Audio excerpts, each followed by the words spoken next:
लड़की ने देखा कि उसका भाई अकेला सो रहा है। उसने चुपके से भाई को उठाकर स्विमिंग पूल के किनारे ले गई और बिना कुछ कहे उसे पूल में लटका दिया, क्योंकि वह यह परीक्षण करना चाहती थी कि नवजात शिशु वास्तव में पानी के नीचे स्वतंत्र रूप से सांस ले सकता है या नहीं। इस समय माँ मुर्गी के घर में अंडे इकट्ठा कर रही थी और पिता भी एक तरफ ध्यान से मैच देख रहे थे। उन्हें बिल्कुल भी पता नहीं था कि उनके बच्चे संकट में हैं। जैसे जैसे समय एक एक पल बीतता गया, शिशु भी धीरे धीरे पानी में सांस लेना बंद कर दिया।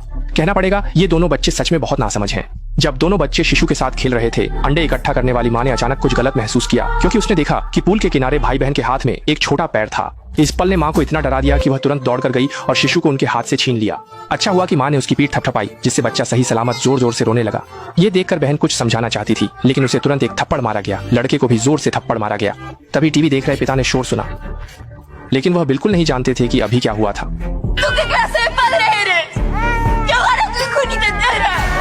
ये सुनकर पिता तुरंत गुस्से में आ गए। बिना कुछ कहे उन्होंने उनके हाथ से बाइबिल छीन ली, पहले उसे जमीन पर फेंक दिया, फिर उनके सामने उस पर शराब डाली। असल में ये भाई बहन उनके असली बच्चे नहीं थे, बल्कि वे उन्हें मठ से गोद लिए गए अल्बिनो भाई बहन थे। असल में 1 साल पहले जैक और लिसा की शादी के दिन एक बेहद डरावनी घटना हुई थी। लिसा की शादी की पोशाक के नीचे सीधे लाल खून के धब्बे लग गए, जिससे जैक ने तुरंत अपनी पत्नी को अस्पताल में इलाज के लिए भेज दिया। लेकिन डॉक्टर ने अंत में उन्हें एक बुरी खबर दी कि लिसा के पेट में बच्चा नहीं बचा। और भी डरावना यह था कि समय से पहले जन्म के कारण उसके शरीर को हुए नुकसान के कारण भविष्य में लिसा शायद कभी भी बच्चे को जन्म नहीं दे पाएगी। यह सुनकर लिसा तुरंत टूट गई, जिससे वह अगले महीने तक घर में बंद रही, क्योंकि एक महिला के रूप में वह अपने जीवन के बाकी हिस्से में बच्चे न होने को स्वीकार नहीं कर सकती थी। इसलिए अपनी मानसिक रूप से कमजोर पत्नी को सांत्वना देने के लिए जैक उसे मठ में ले गया, एक बच्चे को गोद लेने की योजना बनाई। लेकिन जैसे ही लिसा मठ में गई, उसने कुछ गलत महसूस किया। दीवारों की संरचना ने उसे बेहद दबाव महसूस कराया। जब उसने कुछ शारीरिक रूप से विकलांग बच्चों को देखा, तो उसने अपने पति को पकड़कर वहां से जाने की योजना बनाई। लेकिन तभी एक अल्बिनो भाई बहन अचानक आ गए। लिसा से प्रार्थना की कि वे वहां से न जाएं। Tú no te vayas, porfi. Sí, porfi, quédate con nosotros. Podemos jugar a muchas cosas. ये सुनकर बच्चे को खो चुकी लिसा तुरंत नरम हो गई, सीधे 2 बच्चों को घर ले आई। लेकिन जैसे ही वे घर के दरवाजे पर पहुंचे, दरवाजे पर वांग छाई ने उन्हें देखकर जोर से भौंकना शुरू कर दिया, जैसे उसने कुछ डरावना देखा हो। लेकिन इस समय पति पत्नी ने ज्यादा नहीं सोचा। उन्होंने सोचा कि वांग छाई ने अजनबियों को देखकर विशेष स्वागत किया। फिर जैक ने 2 बच्चों को घर में ले लिया। उन्हें नहीं पता था कि इन 2 बच्चों के कारण परिवार एक विनाशकारी आपदा का सामना करेगा। जैसे ही रात हुई, लिसा ने अचानक डर के मारे देखा कि घर के हर दरवाजे पर क्रॉस लगा हुआ था। शुरू में लिसा ने ज्यादा नहीं सोचा। उसने सोचा कि क्रॉस केवल भाई बहन की आंतरिक आस्था थी। लेकिन जब उसने 2 बच्चों के साथ तकिया युद्ध खेला, तो भाई बहन ने अचानक कमरे की लाइट बंद कर दी और उसके प्रतिक्रिया करने से पहले उन्होंने तकिया कवर से लिसा का सिर कसकर ढक दिया और भगवान के साथ बातचीत की। जब लिसा लगभग दम घुटने वाली थी, जैक ने शोर सुनकर समय पर आकर एक त्रासदी को रोक दिया।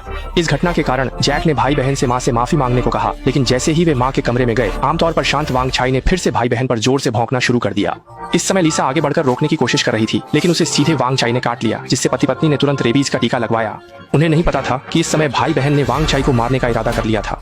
उन्होंने देखा कि जब माता पिता गहरी नींद में थे, उन्होंने अपने चेहरे पर एक अजीब सा मास्क पहन लिया, फिर जहरीली सॉसेज को कुत्ते के कटोरे में डाल दिया और एक छड़ी से धीरे धीरे उसे वांग छाई के सामने धकेल दिया। भूख से परेशान वांग छाई को नहीं पता था कि सॉसेज में जहर था। उसने बिना हिचकिचाए उसे पूरा निगल लिया, लेकिन जल्द ही वह बेहोश हो गया। वांग छाई को पूरी तरह से खत्म करने के लिए भाई बहन ने मिलकर वांग छाई को लिविंग रूम के सोफे के पीछे खींच लिया, फिर सीधे एक तेज चाकू निकाला। बिना कुछ कहे सोफे के पीछे जाकर रात के अंधेरे में वांग छाई को जिंदा काट दिया। महिला एक झटके में जाग गई और अचानक देखा कि 2 बच्चे खून से लथपथ होकर बिस्तर के किनारे खड़े थे। इस पल ने पति पत्नी को कुछ गलत महसूस कराया। जब तक वे सोफे के पीछे नहीं गए, उन्होंने देखा कि भाई बहन ने पिछले रात घर के कुत्ते को मार दिया था। यह जानना चाहिए कि वांग छाई वह कुत्ता था जिसे लिसा ने बचपन से पाला था। लिसा तुरंत फूट फूट कर रोने लगी। भाई बहन ने महसूस किया कि उन्होंने बड़ी गलती की है। तुरंत पिता की गोद में कूदकर सांत्वना मांगी, कहा कि उन्होंने जानबूझकर वांग छाई को चोट नहीं पहुंचाई, बस वांग छाई ने पिछले रात किसी को काटा था, इसलिए ऐसा किया। इस समय पति पत्नी को अभी तक नहीं पता था कि गोद लिए गए भाई बहन वास्तव में जन्म से ही बुरे थे और उनके व्यवहार और आचरण बहुत अजीब थे। जब रात गहरी और शांत थी, लिसा अचानक लिविंग रूम से आने वाली आवाज से जाग गई। वह धीरे धीरे बिस्तर से उठकर देखने गई। उसने देखा कि भाई बहन जमीन पर घुटनों के बल चल रहे थे, जैसे वे भगवान से माफी मांग रहे थे। उसने उन्हें तुरंत रोक दिया। तभी उसने देखा कि दोनों के घुटनों के सफेद कपड़े के नीचे बड़े और छोटे चाकू और कांटे लिपटे हुए थे। भाई बहन को देखकर लिसा ने उन्हें जल्दी से बाथरूम में ले जाकर घावों का इलाज किया और कहा कि उनका व्यवहार बहुत मूर्खतापूर्ण था, क्योंकि दुनिया में भगवान का कोई अस्तित्व नहीं है। लेकिन भाई बहन ने उसकी बात एक कान से सुनी और दूसरे से निकाल दी। लिसा की बात को पूरी तरह से अनसुना कर दिया। जल्द ही समय क्रिसमस के दिन आ गया। जब परिवार ने खाना खा लिया, लिसा अचानक बेहोश हो गई। जब तक अस्पताल में जांच नहीं हुई, तब तक पता चला कि लिसा फिर से गर्भवती थी और बेहोश होने का कारण नींद की कमी थी। यह खबर सुनकर परिवार तुरंत बहुत खुश हो गया। भाई बहन ने लिसा को खुश करने के लिए नृत्य किया। लेकिन नृत्य के बाद भाई बहन ने लिसा से एक अजीब सवाल पूछा। अगले दिन भाई बहन परेड में शामिल होने गए, लेकिन एक मोटा लड़का अल्बिनो भाई बहन को छोटे सफेद बाल कहकर मजाक उड़ाने लगा। शुरुआत में भाई बहन ने मोटे लड़के पर ध्यान नहीं दिया, लेकिन जैसे ही वे चर्च में शामिल होने आए, खून से लथपथ दौड़ता हुआ अंदर आया। इससे पहले कि लोग कुछ समझ पाते वह वहीं गिर पड़ा और मर गया। इस घटना के बारे में जानकर लिसा को कुछ गड़बड़ महसूस हुई। उसने पूछा कि मोटे लड़के के साथ जो हुआ क्या वह उन्होंने किया था, लेकिन बहन भाई ने कहा कि उन्हें कुछ भी नहीं पता।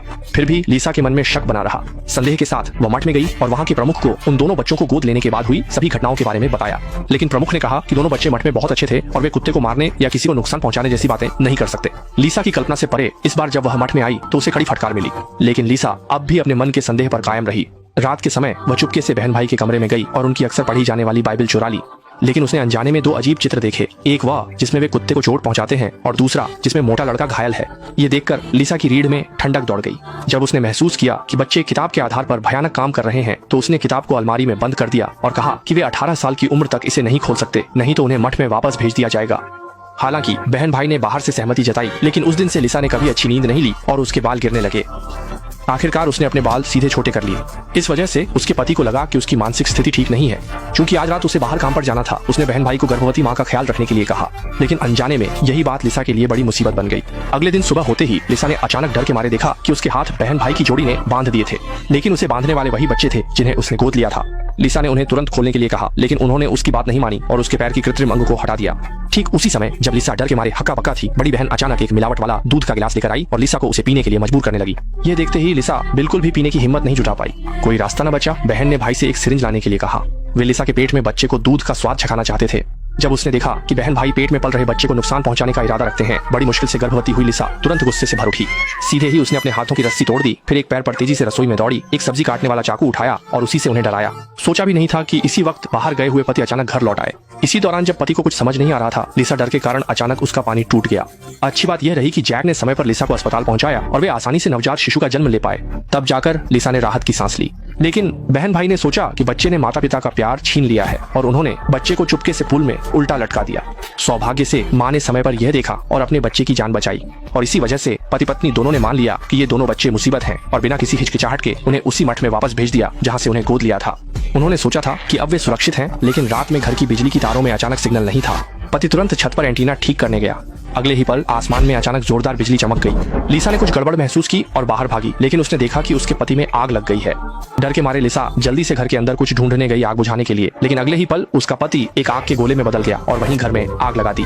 इस समय लिसा पूरी तरह से डर के मारे सुन्न हो गई थी। याद आया कि बच्चा इस वक्त अभी भी दूसरी मंजिल पर है। वह जल्दी से बच्चे को बचाने के लिए ऊपर दौड़ी, लेकिन अजीब बात यह थी कि जब वह ऊपर पहुंची तो उसने देखा कि बच्चा रहस्यमय तरीके से गायब हो गया था।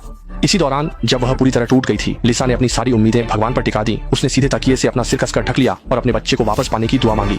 फिर वह दोबारा बेटे के कमरे में भागी। हैरानी की बात यह थी कि अगले ही पल उसने देखा कि बेटा सच में पालने में था। बिना समय गंवाए लिसा ने बेटे को उठाया और आग से बाहर भागी। जब लिसा फिर से होश में आई तो वह अस्पताल में थी और मठ के प्रमुख उसे देखने आए। लिसा ने प्राचार्य से सीधे पूछा कि पिछली रात जब आग लगी थी उस समय वह अल्बिनिज्म वाले बहन भाई कहाँ थे। असल में वह सोचती थी कि यह सब बहन भाई की करतूत है, लेकिन प्रमुख ने कहा कि वे दोनों रात भर मठ में सो रहे थे। यह सुनकर लिसा तुरंत निराश हो गई। शारीरिक स्थिति सामान्य होने के बाद लिसा ने तुरंत अपने पति का अंतिम संस्कार किया। किसे पता था, ठीक उसी समय वह बहन भाई की जोड़ी अचानक रहस्यमय तरीके से प्रकट हो गई। इस वक्त तक लिसा को आखिरकार समझ आ गया कि वह अब इस बहन भाई की जोड़ी से कभी छुटकारा नहीं पा सकती। इस प्रकार फिल्म समाप्त होती है। डबल